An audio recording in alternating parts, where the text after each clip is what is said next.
It's Gina Din-Kariuki, and you're watching Shaping African Conversations. Today I really want to talk about a sport that has become very close to my heart, and that's basketball, and in particular NBA, and in particular NBA Africa. And I mean, I have to tell you, I didn't know the first thing about basketball. I'm definitely, was not a basketball type of person, but my son Nathan is a very keen sports person. He's actually studying football, but he was a very passionate follower of NBA. And a few years ago, he came to me and he's like, "Mom, you're not going to believe this, Luol Deng is in town." And I'm like, okay, I have no idea who Luol Deng is. And he was quite upset and actually quite horrified that his mother didn't know who this star was. But anyway, it turned out that Luol Deng is an NBA player from South Sudan, and somehow we tracked him down, and him and my son Nathan met. And I have to say that Luol he just struck me. He had just great humility. I fell in love the minute I met him. He was just the most inspirational guy, and we kept in touch over the years, and he really mentored Nathan in so many different ways.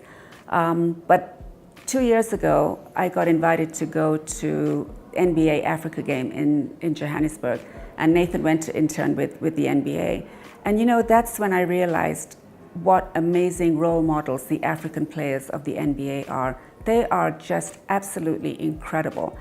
The game was just so unifying. They had, I think, 14 NBA players that are African. And what these people do for their countries when they come home has just really been incredible. Last year we went to Toronto for the All-Star NBA game. And at the lunch that actually President Kagame was at.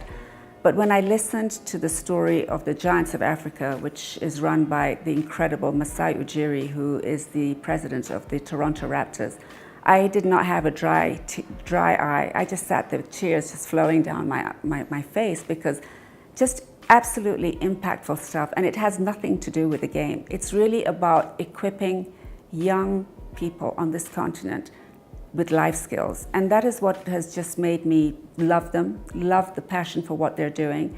The vice president of the NBA Africa, who sits in Johannesburg, Amadou Fall, has become just such a great friend to me. And he has the Seed Foundation in Senegal.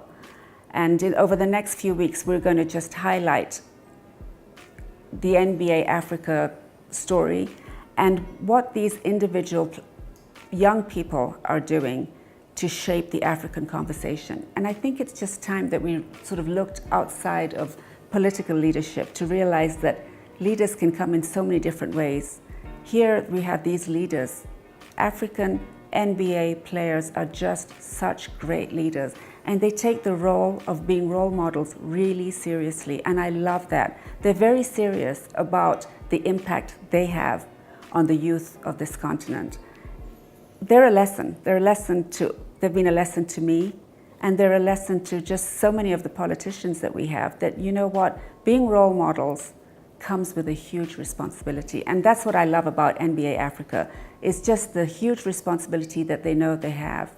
I mean, there's a guy that you'll see, Bismack Boyombo, who is from Congo. This guy is 24 years old. I mean, the impact he's had in the Congo is just incredible. Dikembe Mutombo is, an NBA legend, but has built hospitals in Congo, is just the most amazing man with just great humility. I've learned so much from him. Masai Ujiri, who I've met, he's actually half Nigerian, half Kenyan, and have spent a lot of time with him. And Masai, to me, is one of the finest people on earth. I mean, he is just incredible, because it's from the heart. He does so much for the youth of this continent, and I feel very privileged to spend so much time with them and to have seen firsthand what they're doing in different countries on the continent, and what we could learn from them in the whole area of giving back, and how important that is. So I'm so excited over the next few weeks to highlight some of the great work of the African NBA players. And it's by no means exhaustive, but it'll give you an idea of how so many different people are actually shaping the African conversation in a very positive way. And that, as you know, is just my thing. It's my mantra. I get so excited when I see people positively impacting the continent and changing the African narrative.